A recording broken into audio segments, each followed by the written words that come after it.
তারিখ পর্যন্ত ধৈর্যের পরিচয় দিব। সবাই আমরা কমিটমেন্ট দেই 12 তারিখ পর্যন্ত আমরা ধৈর্যের পরিচয় দিব, কিন্তু 12 তারিখের পরে আমরা আর ধৈর্যের পরিচয় দিব না। আজকে রমনা থানার সম্মানিত আমির, আজকে আমার গায়ে মানুষের সাথে হাত মিলাইতে নাকি সমস্যা।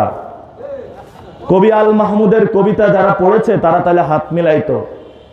এই যে যারা কৃষাণ মজুর, তাদের গায়ে থেকে যে গামের গ্রাণ আসে, সেই গ্রাণে বিমোহিত হয়ে বাংলাদেশ নতুনভাবে জেগে উঠে। তারা যদি না থাকতো তাহলে বাংলাদেশ নতুনভাবে গঠন হইতো না। এজন্য আমরা কথা না বাড়ালাম। আমরা একটি নতুন বাংলাদেশ চাই, আমরা শান্তিপূর্ণ অবস্থায় চাই। এই যে উপর থেকে পানি পালাচ্ছে, ওসমান হাদি ভাইকে ময়লা পানি দিয়েছিল না? কি ওইখানে জানা যায় কি মানুষ কম হয়েছিল?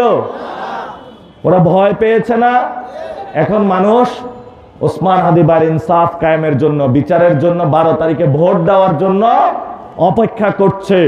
আমরা সবাই হাত তুলে এখানে শপথ করব, আমরা শহীদ ওসমান হাদি ভাইয়ের বিচার হওয়া পর্যন্ত মাঠ ছাড়বো। আমরা দুর্নীতির কাছে মাথা করব, অন্যায়ের কাছে মাথা নত করব, সন্ত্রাসের কাছে মাথা নত করব।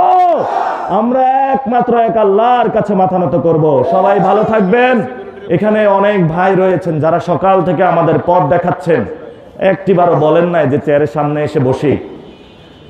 আপনারা মানুষ যারা রয়েছেন এইভাবে সমাজের জন্য কাজ করে যাচ্ছেন, আমি ইনশাল্লাহ আপনাদের আজীবন শ্রদ্ধা ভরে কুর্নিশ করে আপনাদেরকে মনে রাখবো। কারণ আপনারা সবচেয়ে সমাজের খেটে খাওয়া ওই মানুষগুলো যারা নীরবে নিবৃত্তে বাংলাদেশকে রক্ষা করে চলছেন। আপনাদের জন্য একটা সালাম দিয়ে আসসালামু আলাইকুম শেষ করছি আজকের এই প্রোগ্রাম।